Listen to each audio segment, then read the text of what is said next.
छत्रपती संभाजीनगर शहरात एक खळबळजनक घटना समोर आली आहे. इथे एका शिवसेना नेत्यावर जीवघेणा हल्ला करण्यात आला. हल्ला करत असताना आरोपींनी मुळशी पॅटर्न चित्रपटाप्रमाणे प्लॅन करून हल्ला केल्याचं कळतंय. हल्लेखोर आरोपी संबंधित शिवसेना नेत्याची भेट घ्यायला आले होते. त्यांनी गळाभेट घेण्याचा बहाणा करत जवळ आले. त्यानंतर अचानक गळ्यावर वार केल्याचा आरोप करण्यात आलाय. या प्रकरणी छत्रपती संभाजीनगरमधील क्रांती चौक पोलीस ठाण्यात गुन्हा दाखल करण्यात आला असून एका राजकीय नेत्यावर अशा प्रकारे हल्ला झाल्यानं परिसरात एकच खळबळ उडाली आहे. अंबादास म्हस्के असं हल्ला झालेल्या शिवसेना नेत्याचं नाव असून ते संभाजीनगरचे शिवसेना उपजिल्हा प्रमुख आहेत. एका सराईत गुन्हेगाराने हा जीवघेणा हल्ला केल्याची धक्कादायक माहिती समोर आली आहे. शहरातील गजबजलेल्या बाबा पेट्रोल पंप चौक परिसरात अत्यंत थरारक पद्धतीनं हा हल्ला करण्यात आला. या भीषण हल्ल्यात म्हस्के गंभीर जखमी झाले असून त्यांच्यावर रुग्णालयात उपचार सुरू आहेत.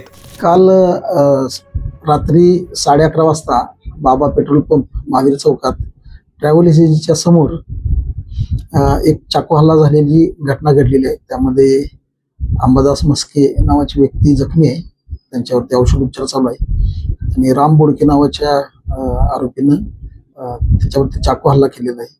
त्या बाबतीत क्रांती चौक पोलीस स्टेशनला रात्री गुन्हा दाखल करण्यात आलेला आहे.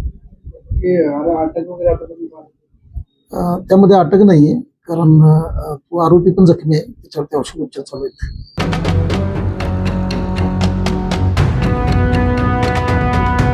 मिळालेल्या माहितीनुसार रविवारी रात्री उशिरा आरोपी राम बोडके यांनी शिवसेना उपजिल्हा प्रमुख अंबादास म्हस्के यांना फोन केला आणि भेटण्यासाठी बाबा पेट्रोल पंप चौकात बोलावले. अंबादास म्हस्के तिथे पोहोचले असता आरोपी राम बोडके म्हणाले, मी आधी केवळ मजाक करत होतो असं म्हणत विश्वासात घेतले आणि त्यानंतर काही समजण्याच्या आत त्यानं म्हस्के यांना गळाभेट घेण्याच्या बहाण्याने जवळ ओढले आणि अचानक खिशातून चाकू काढून त्यांच्या गळ्यावर थेट वार केले. अचानक झालेल्या या हल्ल्यामुळे अंबादास म्हस्के रक्ताच्या थारोळ्यात कोसळले. हल्ल्यानंतर परिसरात एकच खळबळ उडाली. स्थानिक नागरिक आणि कार्यकर्त्यांनी त्यांना तातडीनं रक्ताच्या थारोळ्यात पडलेल्या अवस्थेत जवळच्या रुग्णालयात दाखल केले. त्यांच्यावर सध्या उपचार सुरू आहेत. या घटनेची माहिती मिळताच क्रांती चौक पोलिसांनी तातडीनं धाव घेऊन तपास सुरू केला.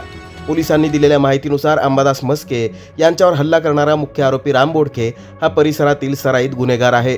त्याच्यावर यापूर्वी विविध पोलीस ठाण्यांमध्ये अनेक गंभीर गुन्हे दाखल आहेत. या प्रकरणी क्रांती चौक पोलीस ठाण्यात आरोपी राम बोडके याच्या विरुद्ध गुन्हा दाखल करण्यात आलाय. घटनेचं गांभीर्य लक्षात घेऊन पोलिसांची वेगवेगळी पथके आरोपीच्या शोधासाठी रवाना झाली असून बाबा पेट्रोल पंप चौक आणि परिसरातील CCTV फुटेज तपासण्याचं काम सुरू आहे.